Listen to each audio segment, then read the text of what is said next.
Can you just go back? I hear Red Bull like them. Not so sure whether I had it right.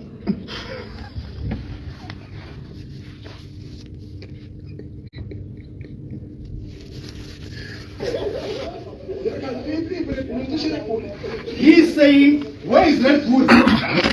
He says, where is Red Bull?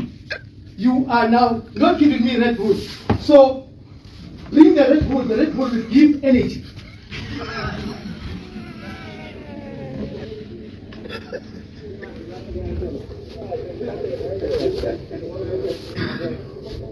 Ngizwe Afrika ngibingelelwa ungizwe umlando omkhulu untombazi umntaka ngazami ukwazi umthanda ingoma mvumane eyavunyelwa kwasemelika ngoba ngisho Barack Obama uyivumile.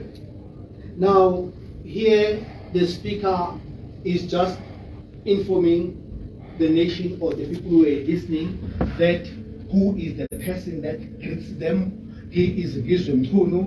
Then he's now orating himself, telling that even the former president of America, Mr. Barack Obama, did accept him as a man. He's just orating himself there.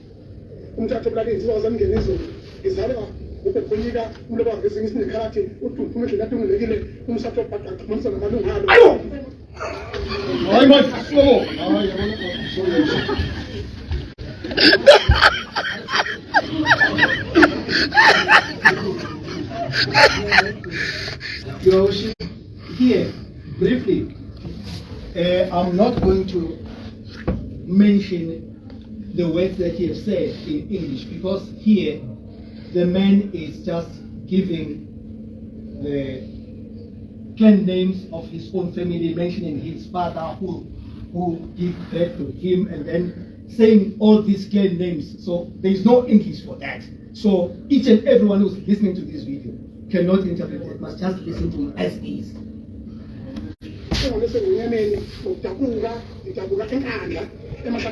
Just stop it there. He's just telling the nation or who's listening that he is from Nkandla in the residence in Amahlati Amnyama. There is a place called Amahlati Amnyama in Nkandla. He's just mentioning that that's where he have land respect in Nkandla. That is the name of this program. Then he's just informing that his own iPad did not get lost. So that one I'm not going to interpret it further as he put it.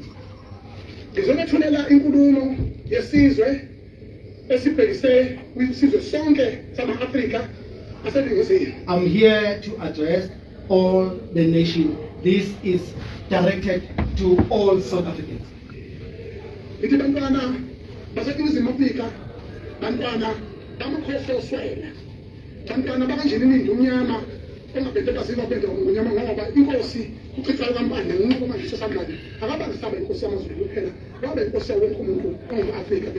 Because pride of the nation and the population is Stop it there. He is just informing that our king, by conquering the English, and then he was no more the king of the Zulu nation, but now he was the king of everybody. So we received the recognition by the deeds of our king. That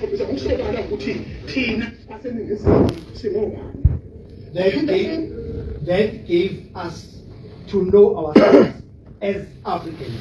Who are we? So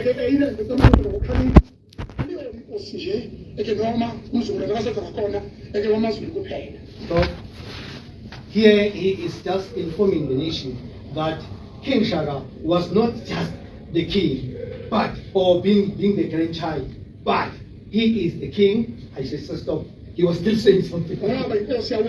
He was the king of all nations. There he was referring now to King Shaka.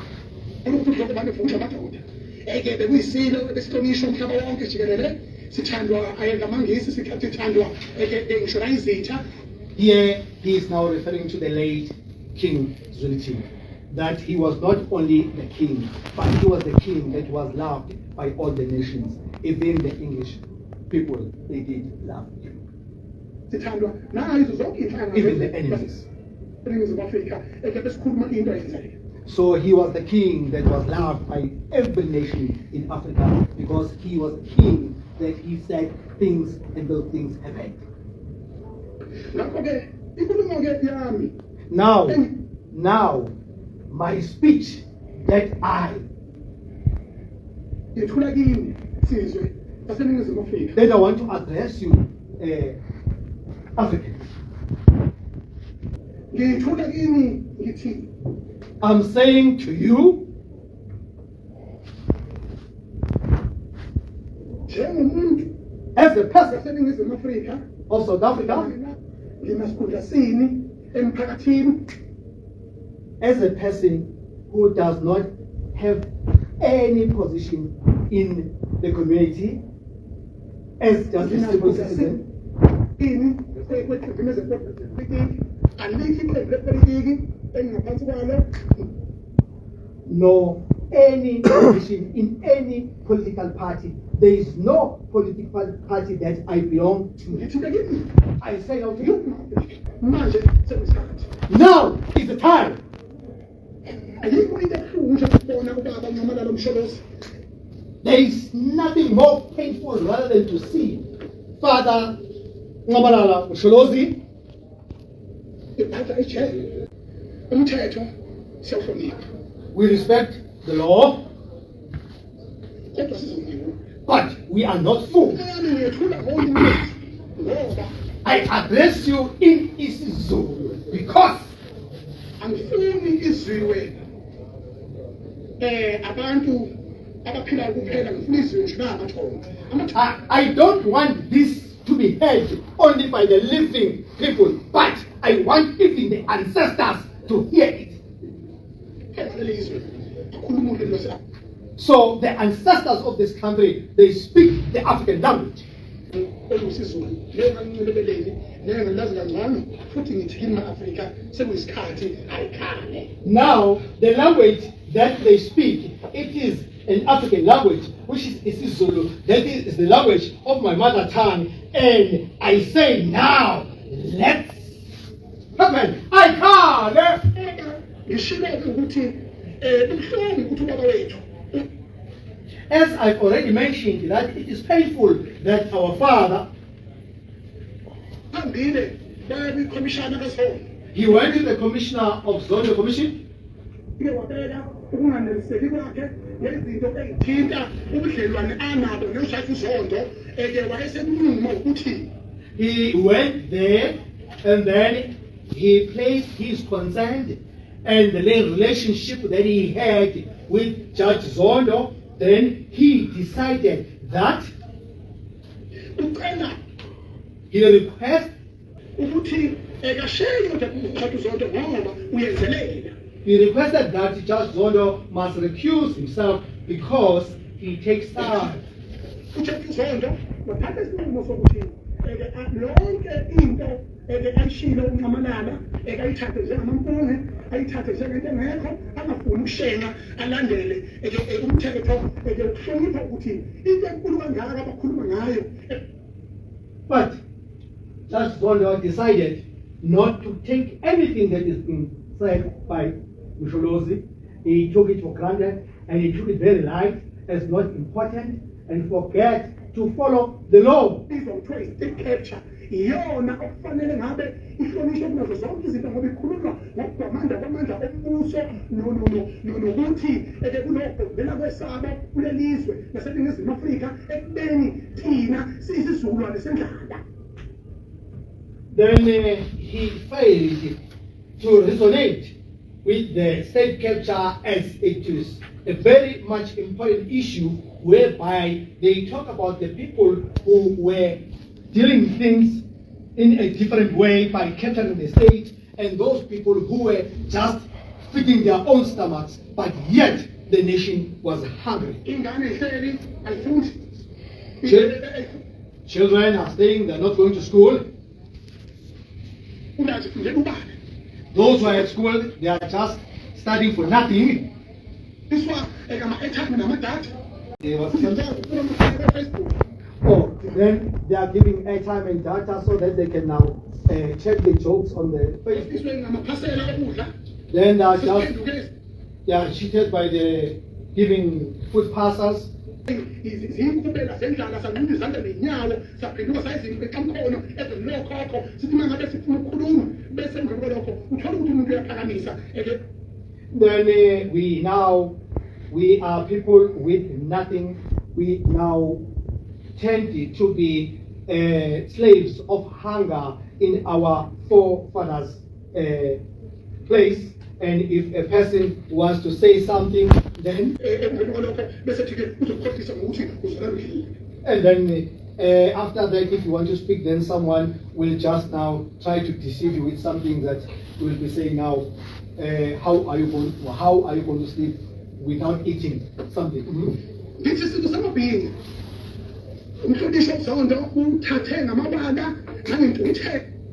I say now, the nation of Africa, and now Judge Zondo have taken this by the left hand.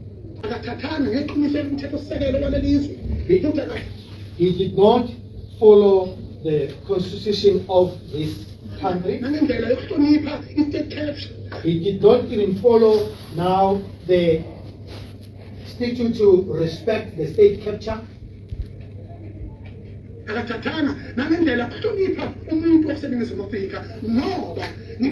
He did not even show respect to an African because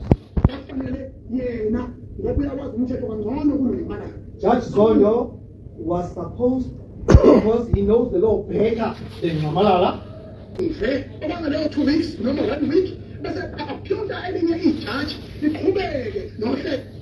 He was supposed to remove himself for that period of a week or 2 weeks and appoint another judge so that that judge can continue.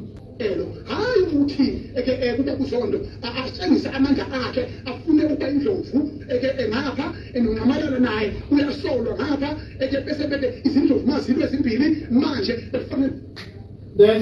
he would not have been just chose to be an elephant on this side, and then on the other side, Malala also now is an elephant. Now, when two elephants collide or fight, and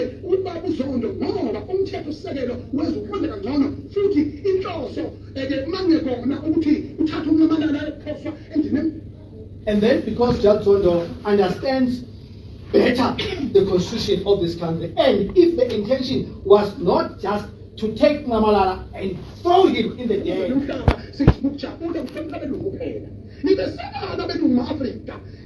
and then that will lead that in the European countries only white people will be respected. Why are you afraid of the white people? Why are you afraid of the white people, Africa? On the day when the agreement was reached, the late Mandela, I believe you are reckoning in the grave.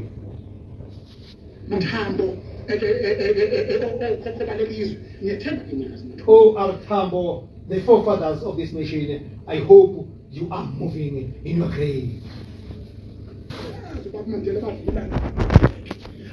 I know that Mr. Mandela and the Clerk reached an agreement.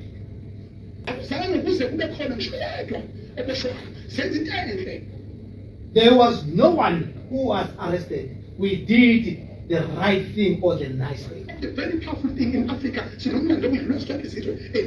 said it in English. We have got a great history. In the name of race in this country. He said it in English. He said there was no bloodshed in this country.